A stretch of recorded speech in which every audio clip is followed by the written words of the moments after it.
Good morning बच्चों। आज हम साइंस का चैप्टर नंबर 10 प्रकाश, परावर्तन तथा अपवर्तन ये पढ़ेंगे। इसमें तुम कुछ चीज़ें पढ़ चुके हो, जैसे कि प्रकाश का अपवर्तन, प्रकाश का परावर्तन। परावर्तन के नियम क्या हैं? आपतन कोण परावर्तन कोण के बराबर होता है। ये तुम क्लास 8th में ये पढ़ चुके हो। आपतित किरण दर्पण के आपतन बिंदु पर अभिलंब तथा परावर्तित किरण सभी एक ही तल में होते हैं। अब हम दर्पण के बारे में पढ़ेंगे। ऐसे दर्पण जिनका परावर्तक पृष्ठ गोलीय है, गोलीय दर्पण कहलाते हैं। आज हम दर्पण के बारे में समझेंगे। गोलीय दर्पण ये दो तरह के होते हैं, अवतल दर्पण और उत्तल दर्पण। तो हम इसके चित्र समझेंगे। अवतल दर्पण क्या होता है और उत्तल दर्पण क्या होता है। देखो बच्चों, मैंने एक डिब्बी का ढक्कन लिया है। ये डिब्बी लिए, इसका ढक्कन लिया। इसको अगर मैं गोल बना दूँ, इसको ये डिब्बे के ढक्कन से गोला खींच लिया। ये इसका केंद्र है। इस केंद्र को हम वक्रता केंद्र कहते हैं और इसको C से डिनोट करते हैं। C का मतलब क्या हुआ? वक्रता केंद्र।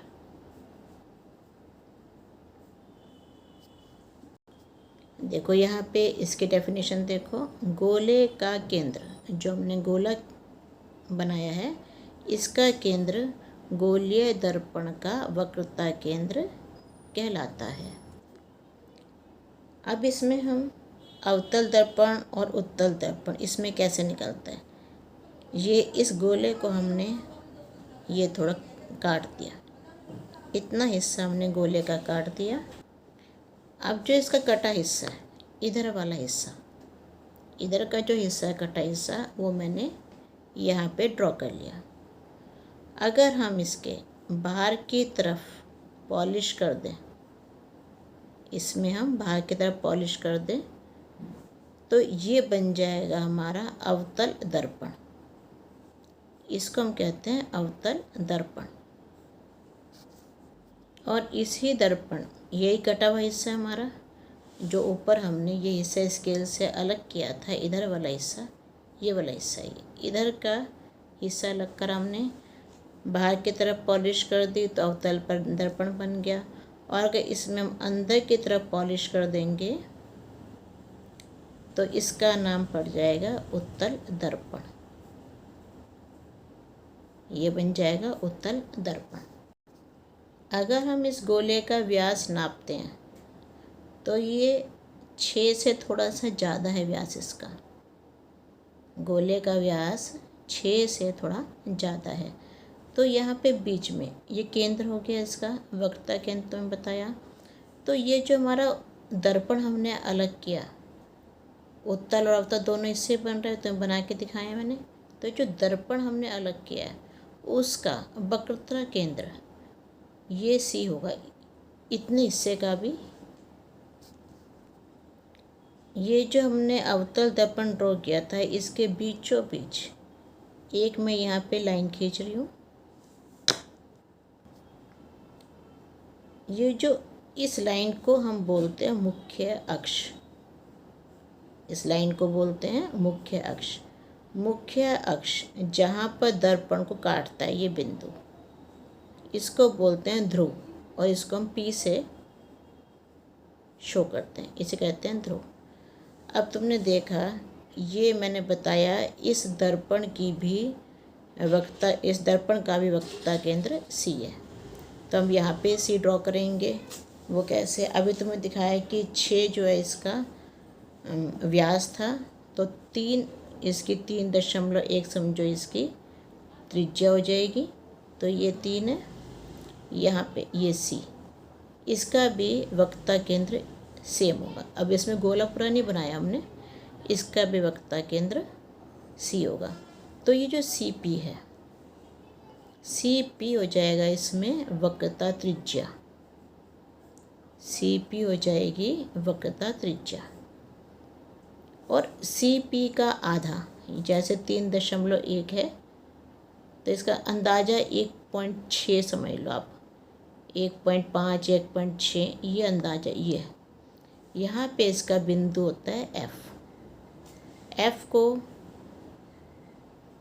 हम इसका फोकस कहते हैं। और जो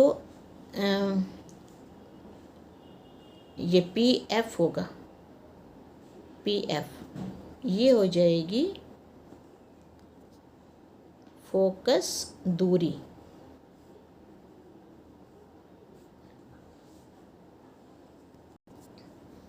अब देखो ये हमारा हमने बनाया था अवतल दर्पण, बीच में से एक लाइन हमने खींची बिल्कुल सेंटर से, उसका नाम है मुख्य अक्ष। और मुख्य अक्ष जहाँ पे दर्पण पे होता जाएगा वो बिंदु होगा पी, इसे हम बोलेंगे ध्रुव। सी पी केंद्र से लेकर पी तक की दूरी को हम बोलेंगे वक्रता त्रिज्या। और एफ पी इतनी दूरी, ये इतनी दूरी होगी फोकस दूरी।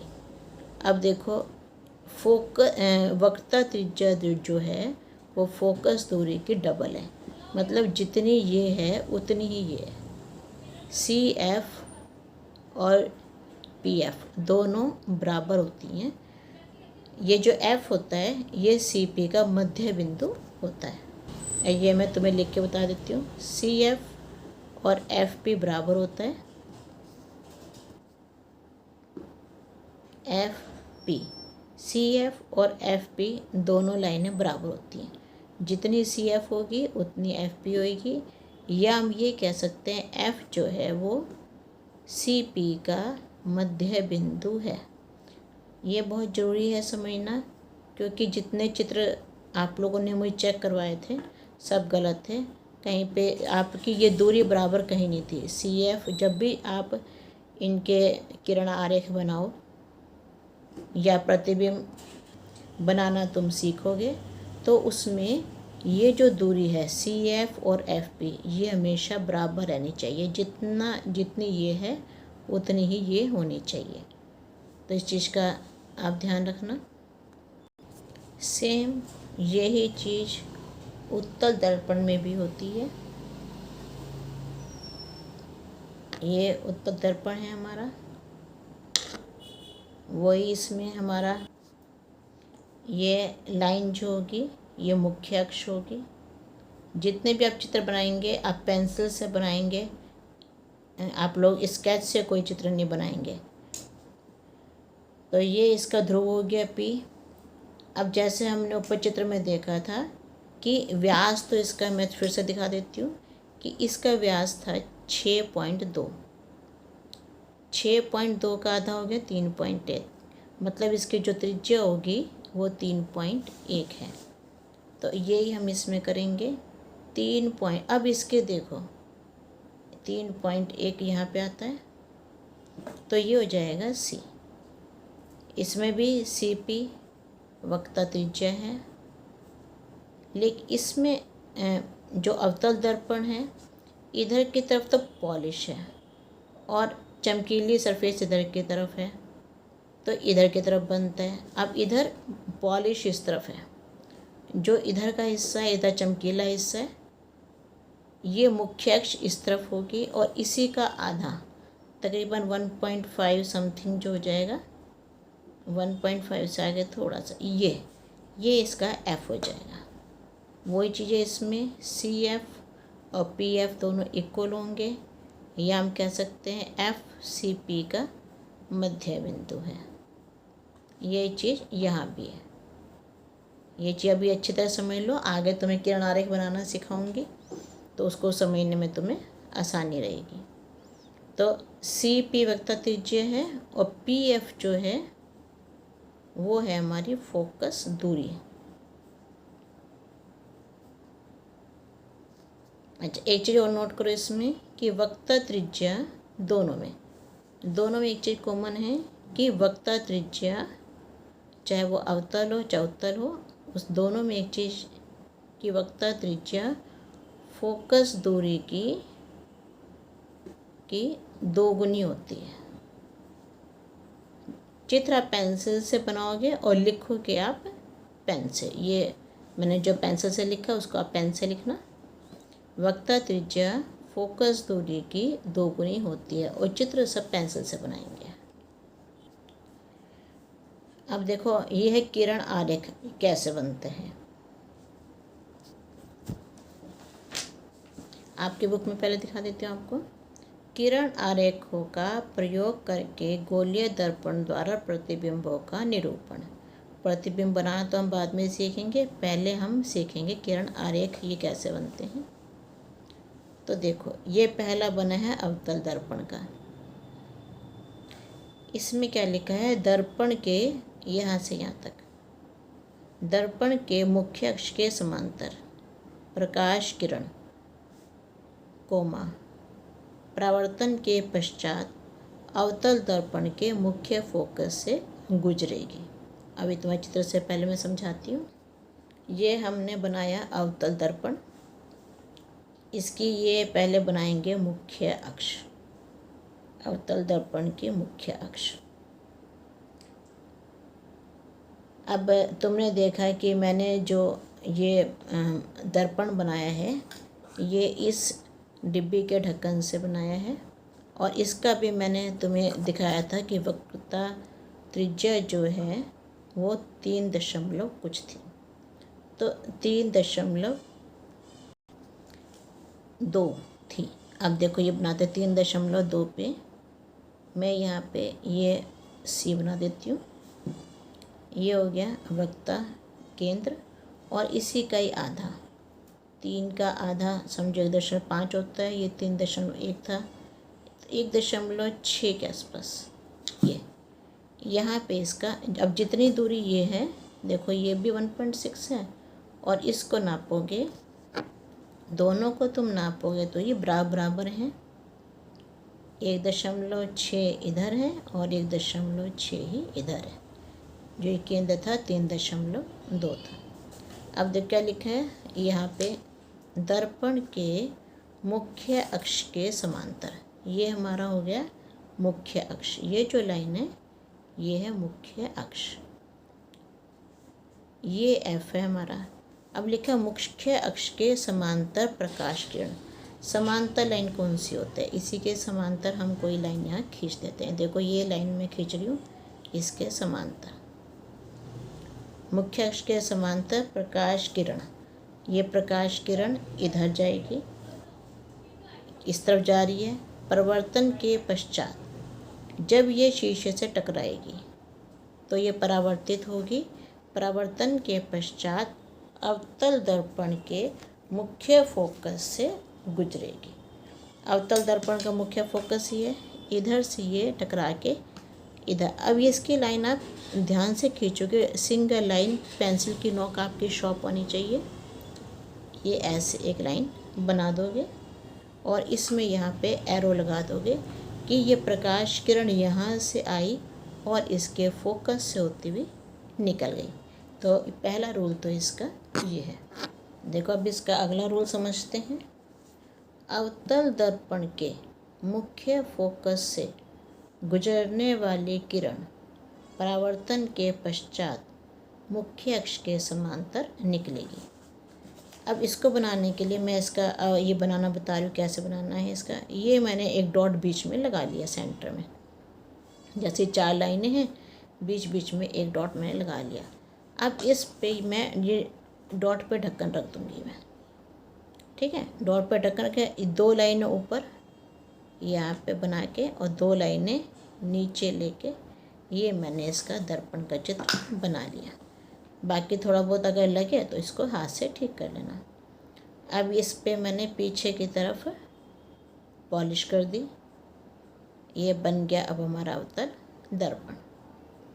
अब इसका हम मुख्य अक्ष बनाएंगे। ये लाइन बना दी मुख्य अक्ष की। ये एक बन गई मुख्य अक्ष की लाइन। अभी तुम्हें दिखाया था 3.2 इसका वक्रता केंद्र है, ये 3.2 पे वक्रता केंद्र है, ये P है, ऊपर भी यहाँ P लिख लेना, और इसकी त्रिज्या जो है वो 1.6 के आसपास हो जाएगी। ये हो गया इसका फोकस हो गया, ये वक्रता केंद्र हो गया, ये फोकस हो गया। अब जो लाइन यहाँ से इसके फोकस से निकलेगी, देखो मैं कोई भी लाइन बना रही हूँ, ये फोकस है, फोकस से एक लाइन मैं निकाल रही हूँ, फोकस से होते हुए एक लाइन खींच रही हूँ मैं, ये गई, ये फोकस से होते हुए लाइन बन गई हमारी, ये इस टाइप से एरो लगा दिया। अब यहाँ पे ये लाइन ऐसे चल जाएगी, यहाँ पे ऐसे क्या लिखा है, अवतल दर्पण के मुख्य फोकस ये हो गया, से गुजरने वाली किरण, ये किरण आ रही है, मुख्य फोकस से होकर गुजर रही है, परावर्तन के पश्चात यहाँ पे टकराई और परावर्तित होगी, मतलब वापस जाएगी, मुख्य अक्ष के समांतर निकलेगी। या ये मुख्य अक्ष है हमारा, मुख्य अक्ष के समांतर ये चलेगी, ये मुख्य अक्ष है, तो जो रेखा फोकस से आई मुख्य अक्ष के समांतर ये निकल गई।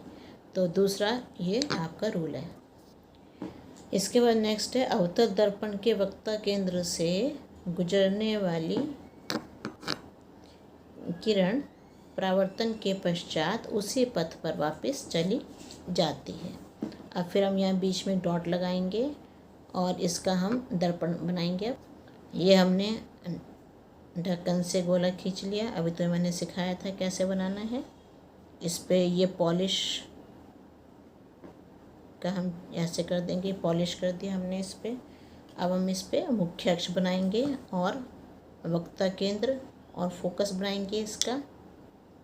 ये हमने मुख्य अक्ष बना दिया और 3.2 पे सी है, ये हमारा ये सी है, और 1.6 पे तकरीबन हमारा ये एफ है।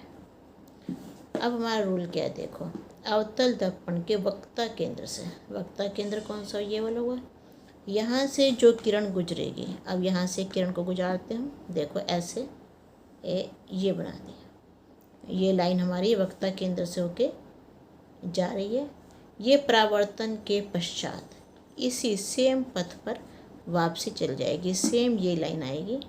तो इसको हम एक ही बार खींचते रहते हैं, दूसरी बार नहीं खींच रहे, बस यहाँ पे एरो लगा दो कि जो इसका रूट यहाँ पे रहेगा वो उसी रूट पे ये वापसी चली जाएगी। अब देखो नेक्स्ट है हमारा कि अवतल दर्पण के मुख्य अक्ष की ओर आने वाली तिर्यक रेखा परावर्तन के पश्चात तिर्यक दिशा में ही जाएगी। अब इसको तुम्हें चित्र से समझाती हूँ मैं। ये हमने अवतल दर्पण बनाया, इसका हमने मुख्य अक्ष बना दिया, सी और एफ हम लिख देंगे, सी यहाँ पे और एफ यहाँ पे, ये सी और एफ। चित्र बनाते टाइम आपकी पेंसिल की नोक देखो शार्प होनी चाहिए बिल्कुल। अब लिखा है अवतल दर्पण के मुख्य अक्ष की ओर आने, या थोड़ी सी करेक्शन करो, मुख्य अक्ष पर ध्रुव की ओर आने वाली। अब देखो, अब बनाते हैं इसको, ये मुख्य अक्ष है इसका, ये आपको ऊपर बताया है, समझाया है बार बार। मुख्य अक्ष पर ये ध्रुव है, इसका ध्रुव P है हमारा।